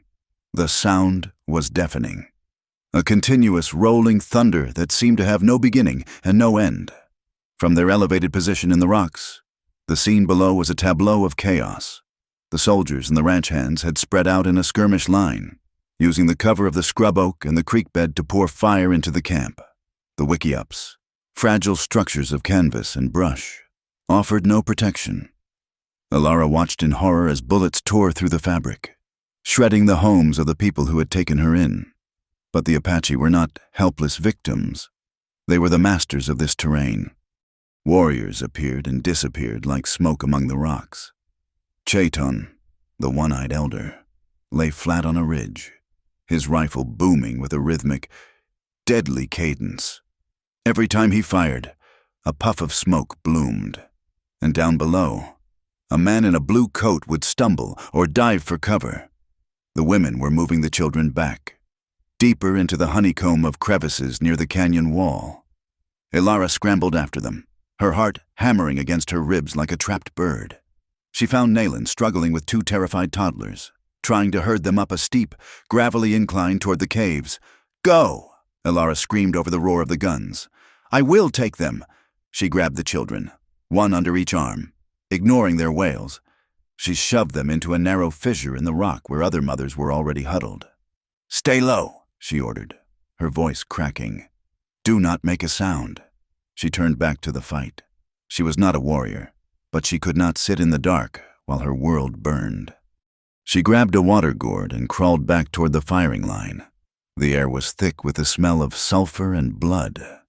A young man, hardly older than 18, lay groaning behind a fallen log, gripping his thigh. Dark blood pulsed between his fingers. Elara crawled to him, keeping her head down as bullets whined overhead like angry hornets. She tore a strip from her petticoat, the undergarment she had washed 100 times in the creek, and bound the wound tight. "Drink," she commanded, holding the gourd to his lips. He looked at her with wide, shocked eyes, then drank greedily. It was then, as she wiped the sweat and grit from her eyes, that she saw him, down in the valley, safely behind the line of soldiers. A man sat on a tall bay horse. He wore a heavy duster coat and a wide-brimmed hat that shaded his eyes, but Alara knew the set of his shoulders. She knew the arrogant tilt of his head. Silas Thorne. He was pointing with a gloved hand, directing the soldiers toward the flank of the camp, toward the very rocks where the women were hiding. His face was twisted in a shout she could not hear, but she saw the expression. It was the same look of smug, untouchable authority he had worn when he ordered the sheriff to strip the skin from her back. He looked like a god of petty vengeance, come to claim his due. A cold, hard stone settled in Alara's chest. It replaced the fear. It replaced the panic. It was a clarity so sharp it hurt. He is not here for justice, she thought. He is here because I said no. Suddenly, the firing shifted. The soldiers were advancing, emboldened by their numbers. A group of ranch hands, led by the man Stokes, was making a run for the rocky outcrop where Alara crouched. "They see the woman!" a voice shouted from below. "Get the girl!" Alara froze. She was exposed. Ku appeared from nowhere. He vaulted over a rock, landing beside her, his chest heaving, his black war paint streaked with sweat. "Back!" he yelled, grabbing her arm. "They flank us!" He dragged her up the slope, moving with a desperate speed. Bullets chipped the stone around their feet. Alara stumbled, her boots slipping on the loose shale, but Ku held her up, his grip like iron. They reached the shelter of a large sandstone slab. Ku spun around, raising his carbine. He fired, levered the action, and fired again. Below, Stokes yelled and ducked behind a mesquite bush. "Go to the caves," Ku ordered, pushing her behind him. "I'm not leaving you," Alara cried. Just then, a soldier knelt in the open, taking careful aim. He wasn't aiming at Ku. He was aiming at the flash of Alara's pale dress. Ku saw it. He didn't shout. He didn't hesitate. He threw himself backward, slamming his body into Alara, knocking her flat against the dirt. The impact of the bullet was a wet, sickening thud. Ku jerked violently. A grunt of surprise punched out of him. He collapsed on top of her, his weight heavy and dead. "Ku!" Alara screamed. She scrambled out from under him. He rolled onto his back, his hand clutching his side just above the hip. Blood, bright and arterial, was already soaking through his fingers, turning the dust to a dark, sticky mud. "No, no, no!" Alara begged, her hands hovering over the wound, terrified to touch it. Ku's eyes were squeezed shut, his teeth clenched in a rictus of agony. He gasped, sucking air through his nose. "Move!" He wheezed. "Move! Back!" Alara grabbed him by the shoulders of his vest. Adrenaline gave her a strength she did not know she possessed. She dragged him, inch by agonizing inch, deeper into the recess of the rocks, out of the line of fire. She tore the rest of her petticoat into rags. She pressed the cloth against the hole in his side, leaning her entire weight onto it to staunch the flow. "Look at me," she demanded, tears cutting tracks through the dust on her face. "You do not leave me. Ku, you hear me? You do not leave me here alone." Ku opened his eyes. They were glazed, swimming with pain. But he found her face. He reached up with a bloody hand and gripped her wrist. "Not dead yet," he whispered. The battle raged for another hour, but the momentum had broken. The Apaches, entrenched in the high rocks, were making the soldiers pay for every inch of ground. 2 bluecoats lay still in the creek bed. Several horses were down. The ranch hands realized that flushing the warriors out would require a suicide charge, began to fall back. A bugle sounded, a mournful, brassy note that signaled retreat. The firing sputtered and died. The silence that followed was heavy, filled with the groans of the wounded and the ringing in Alara's ears. From the valley floor, Thorne's voice drifted up, amplified by the canyon acoustics. "We have 3 of your braves," he shouted. "We will hang them in solitude. Give up the girl and the land, or we come back with the cannon. You have until the new moon." The threat hung in the air like poison. The attackers withdrew, their wagons creaking as they carried their own wounded away. They did not go far, just to the mouth of the valley, blocking the exit. A siege. Night fell over the canyon like a shroud. There were no fires allowed, save for small, hidden coals deep in the caves. The camp was a place of mourning. 3 warriors were dead. 2 more were missing, captured by Thorn, in a small, low-ceilinged cave near the spring. Alara sat beside Ku. He was burning with fever.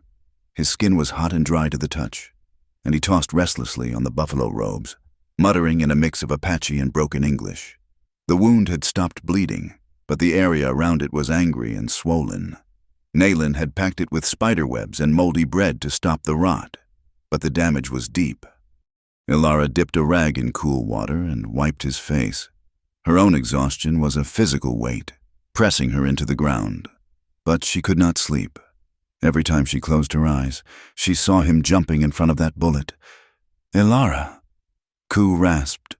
"I am here," she whispered, taking his hand.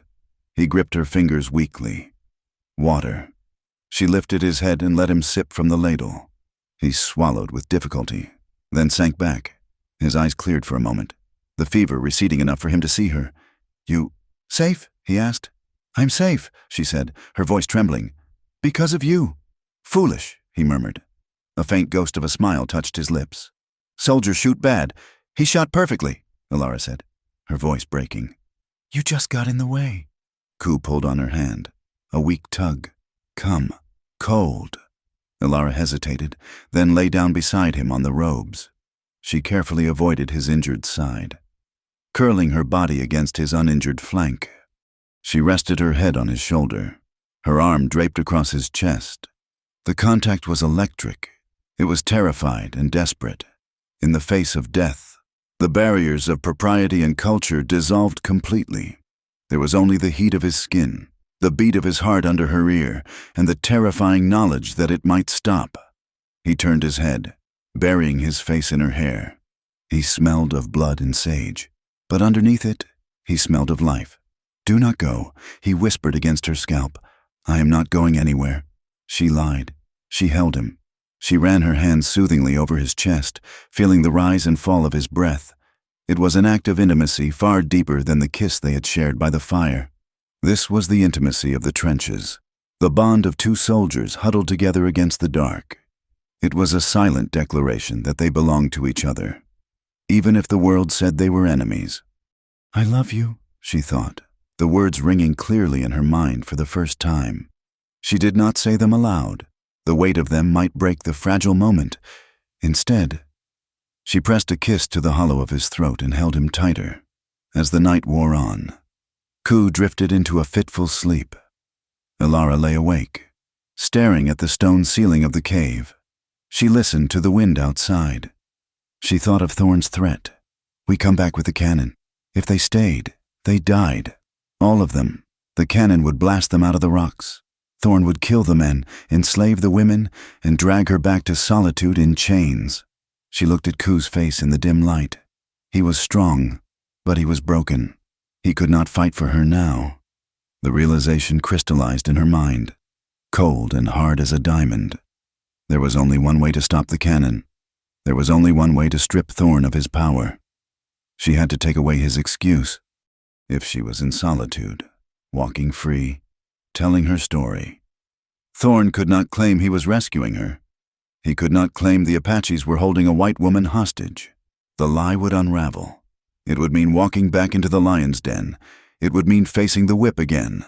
Or worse. She looked at Ku one last time. She memorized the line of his jaw, the scar on his forehead, the way his eyelashes cast shadows on his cheeks. She imprinted him onto her soul. "For you," she whispered into the silence. Dawn was a gray smudge in the east when Alara rose. She moved stiffly, her muscles screaming in protest.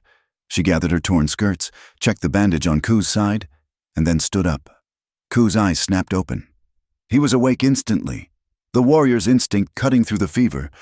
"Where?" he demanded, his voice a gravelly croak. Alara knelt beside him. She took his face in her hands. "I have to go. Ku, no!" He tried to sit up, but the pain slammed him back down. He groaned. Frustration etched into every line of his face. "No, you stay. We fight. We cannot fight a cannon," Alara said gently. "And I cannot watch you die. Thorn. He kills you." Ku gasped, reaching for her. "He won't kill me," Alara said, her voice gaining a steely resolve. "He needs me alive to prove he's a hero. But I won't be his hero. Ku, I will be his nightmare." She leaned down and kissed him. It was a kiss of goodbye, salt-tasted and fierce. "I am not going back to belong to them," she promised, her eyes burning into his. "I am going back to stand against them. I am going to tell the truth, and when I am done, I will come back." "Liar," Ku whispered, tears leaking from the corners of his eyes. "You go to death, I go to fight," she said, "just like you taught me." She pulled away before her courage could fail her. She grabbed a water skin and a walking stick. She did not look back, because she knew if she saw his face one more time, she would not be able to leave. She walked out of the cave, past the sleeping sentries, and down the goat trail toward the valley floor. The walk was a blur of agony. Alara skirted the army camp at the mouth of the canyon, moving like a ghost through the pre-dawn shadows. Once she was clear of the patrols. She struck out across the open scrubland. It was 30 miles to solitude. She walked until her feet bled in her boots. She walked until the sun blistered her neck and the thirst made her tongue swell in her mouth. She slept for a few hours under a mesquite bush, shivering in the cold night air, then rose and walked again. She did not try to make herself presentable. She let the dust coat her skin. She let the thorns tear her dress further. She wanted the town to see. She wanted them to see exactly what survival looked like. It was noon on the second day when the buildings of solitude rose from the heat shimmer. The town was quiet. The wind blew dust down the main street, rattling the windows of the saloon. A few horses were tied at the hitching rail, the same rail where she had been whipped. Alara Vance walked into town. She was a specter. Her dress was in tatters, revealing the bandages on her arms and the dirt on her skin. Her hair was matted and wild. Her lips were cracked, but she did not stagger. She walked with a slow, deliberate cadence, her head held high, her eyes fixed on the church steeple. A woman sweeping her porch stopped, dropping her broom. She gasped, covering her mouth with her hands. A man coming out of the general store froze, a sack of flour slipping from his grip to burst on the boardwalk. "It's her," someone whispered. "It's the Vance girl. She's alive." The whispers spread like wildfire. Doors opened. People stepped out, staring in disbelief. They had been told she was dead, or a captive concubine, a broken thing used by savages. What they saw was not a victim. What they saw was a woman forged in fire. Alara walked down the center of the street. She did not look at them. She did not acknowledge the whispers. Ahead of her, the door to the sheriff's office opened. Silas Thorne stepped out. He had returned to town to rally more men, leaving the siege to his foreman. He was dressed in a clean black suit, a cigar in his mouth. He stopped dead. The cigar fell from his lips. For a moment, his face went pale, the blood draining away as if he were seeing a ghost. Then, his eyes narrowed. His jaw hardened. He stepped off the boardwalk, blocking her path. "So," he said, his voice booming to ensure the gathering crowd could hear, "the prodigal returns. Did they cast you out, girl? Or did you finally crawl away from your shame?" Alara stopped 10 feet from him. She looked him up and down, her gaze withering. "I walked," she said. Her voice was raspy, dry as old paper, but it carried to every ear on the street. Thorne sneered. "You look like a dog that's been kicked through the briars? Sheriff, take her to the jail. We'll need to examine her. See what diseases she's brought back." Sheriff Miller stepped forward, looking uncomfortable. "Now, Silas, she looks mostly starved." "I said take her," Thorne barked. "No!" Alara's shout cracked like a whip. She reached into her pocket and pulled out the only thing she had brought from the canyon besides the water skin, the heavy ironwood stick she had used to walk. She held it like a weapon. I will not go to your jail. Silas Thorne, she said, and I will not be examined. She turned to the crowd. Faces she knew. The baker. The blacksmith. The women who had gossiped about her. I want the preacher, she shouted. Open the church. Thorne laughed. A harsh, humorless sound. The church? For a woman who has lain with savages? You are not fit to step on holy ground. I demand sanctuary, Ilara yelled, invoking the one law she knew they feared to break. I demand to speak before the town. Reverend Pike appeared at the church doors, looking pale and terrified. He looked at Thorne, then at the wild, fierce woman standing in the dust. He looked at the crowd, who were muttering now, sensing a scandal that outweighed their fear of the rancher. Let her speak. Silas. Mrs. Gable called out from the back of the crowd. The law says she has a right. Thorne's face turned a mottled red. She is hysterical. She is a citizen of this town, the blacksmith said, stepping off the boardwalk. Let her speak. Thorne looked around. He saw the shift in the wind. He saw the curiosity and the unease in the eyes of the men he usually controlled. He realized that dragging her away now, in broad daylight, would look like fear. Fine, Thorne spat. Let her speak. Let her tell us of her sins. Ilara lowered the stick. She walked past Thorne, passing so close she could smell the bay rum he used to mask the scent of his cruelty. She did not flinch. She walked up the steps of the church. She turned to face the town of Solitude. Ring the bell, she said to the reverend. But, Pike stammered. Ring it, Ilara commanded. I want everyone to hear this.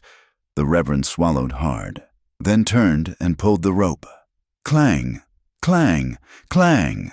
The iron bell tolled, calling the faithful and the sinners alike. Ilara Vance stood in the shadow of the cross, scarred and broken and terrifyingly alive, waiting to burn their lies to the ground. The wooden floorboards of the church creaked under Ilara Vance's boots as she walked to the front of the sanctuary. The sound was sharp in the suffocating silence, a gunshot of intrusion in the house of God. Dust motes danced in the shafts of light cutting through the high, narrow windows.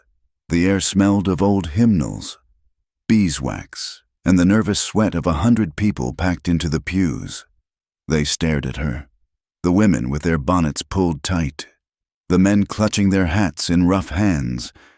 They stared at the dirt on her skin, the wild tangle of her hair, and the fierce, unblinking light in her eyes. She did not take the pulpit.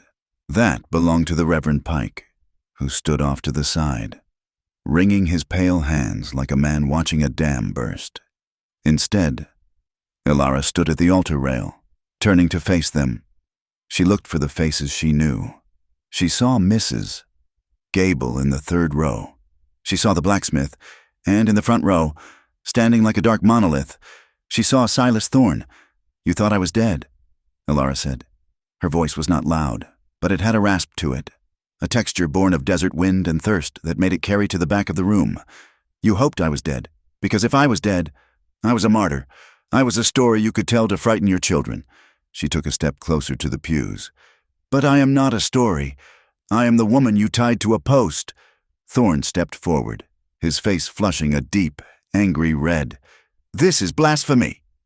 You come in here looking like a beggar, smelling of filth, and you dare to lecture us. You should be on your knees thanking God you were not scalped. I was not scalped. Silas, Ilara cut him off, and I was not stolen. A murmur rippled through the room. I was saved, she said clearly. Thorne laughed, a harsh, barking sound. Saved? By Apaches? They are animals. Girl, they killed the McAllister family last winter. They burn, they rape. Do not stand there and tell us the devil has become a saint. They possess a different kind of violence, Ilara admitted. But they did not strip the clothes from my back in the middle of the street. You did that. She pointed a finger at the congregation. You watched. All of you. You stood there in the sun and you watched a man beat me because I would not marry him. You call yourselves Christians. You call this civilization? She let her hand drop. I woke up in a camp you call a nest of vipers. And do you know what I found? I found a woman who fed me broth while I fevered. I found a man who washed the blood from the wounds you gave me. He did not touch me with lust. He did not touch me with ownership. He touched me with mercy." "Lies," a voice shouted from the back. A woman named Sarah, the baker's wife, stood up. "You have been turned. They use magic. They twist the mind. You are a traitor to your own race." "Ilara Vance!" "Traitor!" Ilara shot back. "To whom? To the people who looked away while I bled." The room erupted. People were shouting now, a mix of anger and confusion. "Savage lover! She's lost her mind! Get her out of here!" But others remained silent, shifting uneasily in their seats. The blacksmith looked at his boots. "Mrs." Gable wiped a tear from her cheek. The truth was a heavy, uncomfortable thing, pressing down on the conscience of the town. Thorne sensed the division. He sensed that his absolute control was fraying at the edges. He needed to end this. "That is enough," he roared. Stepping onto the altar platform, he loomed over Ilara, his shadow swallowing her. "You are hysterical. You are obviously unwell. Sheriff, I told you to take her. She is a danger to herself and to the morals of this town." Sheriff Miller moved forward, his hand on his gun belt. Thorne reached out to grab Ilara's arm. "You are coming with me," he hissed, "and you will never speak again." Ilara did not run. She did not fight. Instead, she turned her back to the congregation. With calm, deliberate fingers, she undid the buttons of her torn bodice. She shrugged the fabric down, pulling the chemise low, exposing her back to the entire room. A collective gasp sucked the air out of the church. The scars were hideous in the shaft of sunlight. Thick, ropey keloids of purple and silver crisscrossed her pale skin. They were raised and ugly, a permanent map of brutality. The skin was puckered and pulled tight, evidence of a beating that had gone far beyond discipline and into the realm of torture. "Look!" Ilara screamed, looking over her shoulder at them. "Look at what your leading citizen did." The silence that followed was absolute. It was the silence of shame. A young soldier, a lieutenant who had been sent from the fort to coordinate the attack, stood up in the back. He took off his hat. "Good Lord," he muttered. Thorne stared at the scars. For the first time, he looked shaken. The reality of his violence, etched into flesh, was harder to dismiss than words. She needed discipline," Thorne stammered, his voice losing its boom. "She was rebellious. That ain't discipline." "Mr. Thorne," the blacksmith said quietly, "that is butchery." Thorne spun around, eyes wild. "You question me? I own this valley. I protect you." "You used us," Ilara said, pulling her dress back up with trembling hands. She turned to face him. "You told the army I was kidnapped so you could get your war. You wanted the land. You didn't care if I lived or died, as long as you could kill the Apaches who sat on the water you wanted." Thorne's face twisted. The mask of the benevolent patriarch slipped, revealing the snarling wolf beneath. "You ungrateful bitch," he growled. He reached for the pistol at his hip. It was a reflex of fury, a moment of madness born of losing power. But in a church, in front of 50 witnesses and an army officer, it was a fatal mistake. "Drop it." The lieutenant had his service revolver drawn before Thorne could clear leather. 3 townsmen, including the blacksmith, stepped between Ilara and the rancher. They formed a wall of bodies, a physical rejection of his authority. "Don't do it." "Silas," the sheriff said, his voice shaking. "Put it away." Thorne looked at the guns pointed at him. He looked at the faces of the people he had ruled through debt and fear for 20 years. He saw no loyalty there. He saw only disgust. He slowly moved his hand away from his gun. "You are all fools," he spat. "When the savages come down and burn your homes, do not come crying to me." He turned and walked out of the church, his boots striking the floor hard. But the sound was no longer terrifying. It was the sound of a man walking into oblivion. The wheels of justice in the territory were square and slow, but they turned. Silas Thorne was not thrown in irons. He was a wealthy man, and wealthy men in the West did not hang for whipping a woman, no matter how brutal. But the lieutenant filed a report. The story of the scars traveled via telegraph to the territorial governor. An inquiry was launched. Not a criminal trial, but a review of his government contracts and his grazing rights. The bank in Tucson, hearing of the instability and the potential for an Indian war incited by fraud, called in his loans. Neighbors who had been squeezed by his fences suddenly found the courage to file grievances. Thorne lost the southern pasture. He was forced to sell 2,000 head of cattle to cover his debts. He retreated to his ranch house, a smaller, bitter man. When he rode into town, people crossed the street to avoid him. He was not in jail, but he was in a prison of his own making, a king without a court, watching his empire turn to dust. Elara stayed in the boarding house, but not as a servant. The town, perhaps trying to wash its own hands of guilt, gave her a room. 3 weeks after her return, she sat in the sheriff's office across from the lieutenant. "I have a message," she said. "For the canyon." The lieutenant sighed, rubbing his temples. "Miss Vance, my orders are to contain the threat. Those Apaches are still hostiles. They are only hostile because you are shooting at them," Elara said evenly. "They want to move north, to the winter hunting grounds. They do not want to fight you. They only fought because Thorne pushed them into a corner." "And what do you propose?" the lieutenant asked. "A truce," Elara said. "You pull your patrols back to the river. You let them pass through the gap. And why would I do that?" "Because if you don't," Elara said, leaning forward, "I will write to every newspaper in San Francisco and New York. I will tell them that the United States Army is doing the bidding of a disgraced rancher. I will tell them you are killing the people who saved a white woman's life." The lieutenant looked at her. He saw the steel in her spine. He knew she would do it. And he knew the Army, currently under scrutiny from Washington, wanted no part of a scandal involving a rescued bride. He drummed his fingers on the desk. "One day," he said, "I will pull the patrols back for 24 hours. If they are gone by sunset tomorrow, we will not pursue."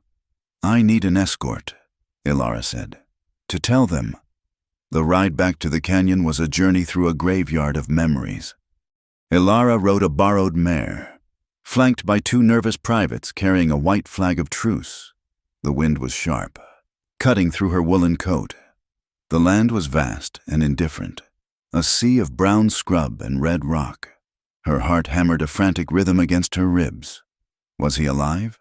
The question had tormented her every hour of every day. Had the wound taken him? Had the infection spread? Or had he survived, only to hate her for leaving? She had promised to come back, but promises in this land were often broken by bullets or fever. They reached the mouth of the canyon at noon. The silence was heavy. The privates shifted in their saddles, hands hovering near their carbines. "Hello," Elara shouted, her voice echoing off the walls. "It is Elara. I bring a truce." Nothing moved. A hawk circled high above, screaming a lonely cry. Then a shadow detached itself from the rocks. A single rider. He rode slowly, the horse picking its way through the scree. He wore no war paint. His shirt was clean, though it hung loosely on his frame. He sat slightly hunched, favoring his left side. Elara's breath caught in her throat. "Coo!" He stopped 10 yards away. He looked at the soldiers, his eyes hard and wary. Then he looked at Elara. His face was unreadable. He looked thinner, the angles of his cheekbones sharp enough to cut. There was a fresh sadness in his eyes, a weariness that broke her heart. "You came back," he said. His voice was rough, unused. "I promised," Elara said, tears pricking her eyes. Ku looked at the white flag. "What is this? The army pulls back." Elara said, "For 1 day. You can go north, to the mountains. They will not follow." Ku absorbed this. He looked at the soldiers, then back to her. "And you?" he asked. "You go with them, back to town?" Elara shook her head. She swung her leg over the saddle horn and slid to the ground. Her boots hit the dust with a solid thump. She walked toward him. The soldiers tensed. "Miss Vance," the private warned. "You best stay back." Elara ignored him. She kept walking until she was standing at the shoulder of Ku's horse. She looked up at him. "I told the truth," she said. "I told them everything. Thorne is finished." Ku looked down at her.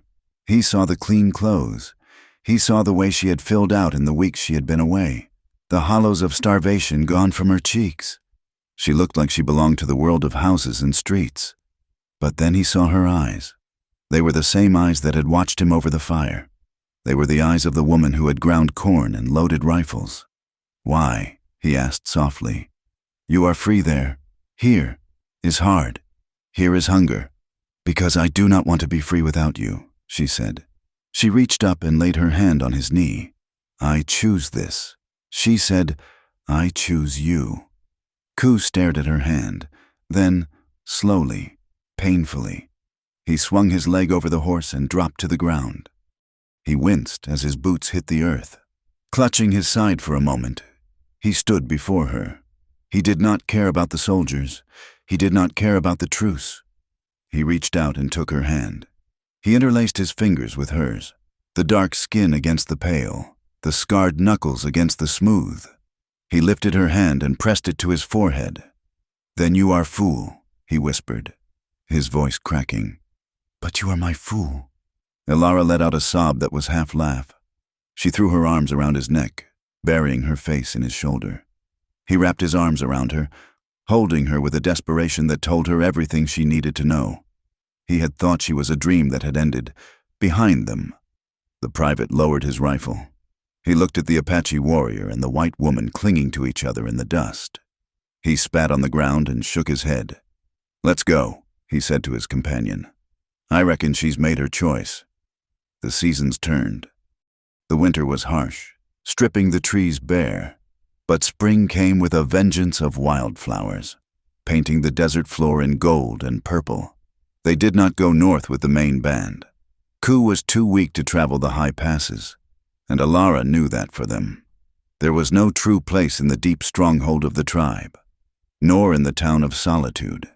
They were creatures of the margin now. They found a place 10 miles from the canyon, a small, hidden valley where a spring bubbled up from the rock. The land was hard, marginal land that the ranchers didn't want and the army didn't patrol. They built a cabin. It was not a white man's house, and it was not a wickiup.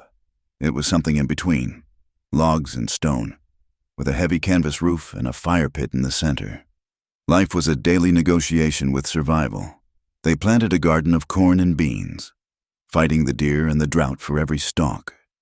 Ku hunted, his strength slowly returning, though the limp in his walk never fully vanished. Elara learned to cure hides and track game. They were not welcomed by the world. Occasionally, an Apache rider would pass through, leaving a sack of dried meat or a new knife, a silent acknowledgement of kinship, but they did not stay. Occasionally, a trader from town would come by, eyeing them with suspicion, trading flour for furs at unfair prices. Rumors swirled about them. The witch of the canyon, the renegade. But inside the cabin, there was peace. They sat by the fire at night, listening to the coyotes sing to the moon. Elara would read to him from the Bible she had brought from town, not for the religion, but for the stories of endurance. Ku would tell her the stories of the coyote and the changing of the world. They touched each other with a reverence born of scars. Elara would trace the puckered skin of the bullet wound on his side. Ku would kiss the raised welts on her back. They were maps of their history, proof that they had walked through the fire and come out the other side. It was not a fairy tale. There were days of crushing fatigue. There were days of fear when they saw dust on the horizon and loaded their rifles, waiting for the hate of the world to find them again. But they were together. One evening, late in autumn, a year after the battle, they walked up to the rocky ridge that overlooked their small valley. The sun was setting, a bruised glory of crimson and violet bleeding across the sky. The wind was sharp, carrying the scent of coming snow. Elara stood looking out at the vast, darkening landscape. It was huge and indifferent, a land that could kill you without malice, but it was beautiful. Ku stood behind her. He shook out a heavy wool blanket, one they had traded for, and wrapped it around her shoulders. Then he stepped in, wrapping the ends around himself as well, pulling her back against his chest. They stood cocooned in the single blanket, sharing their heat against the encroaching night. Elara leaned her head back against his shoulder. She felt his chin rest on the top of her head. "Do you miss it?" Ku asked quietly. The town, the soft bed. Alara looked at the lights of the stars beginning to prick the indigo sky. She thought of the boarding house kitchen. She thought of the church. She thought of the loneliness of being crowded by people who did not see her. No, she said, I miss nothing. Ku tightened his arms around her. We are between, he said, not white, not Apache, just us, just us. Alara agreed. She turned in his arms, inside the warmth of the blanket. She looked up at his face, weathered and scarred and beloved. She reached up and touched his cheek. We survived. Ku. He looked down at her, the fire of the sunset reflected in his dark eyes. No, he said softly, leaning down to press his forehead to hers. We live. The wind howled around them, tearing at the edges of the blanket, but it could not get in. They stood on the edge of the world, two outcasts who had carved a home out of nothing but rock and stubborn love. And as the night swallowed the valley, they did not turn away. They stood facing the dark, together, unashamed and unbreakable. Thank you for listening to this story. I hope you enjoyed the journey of Alara and Ku as much as I enjoyed writing it. It is a story about the resilience of the human spirit and the power of love to bridge even the widest divides. I would love to hear from you. Please leave a comment below telling me where you are listening from. I am always amazed to see how far these stories travel. If you want to hear more tales of grit, romance, and the untamed frontier, please subscribe to From Wild West. Share your thoughts in English in the comments. Did Alara make the right choice? What do you think their future holds? I look forward to reading your insights.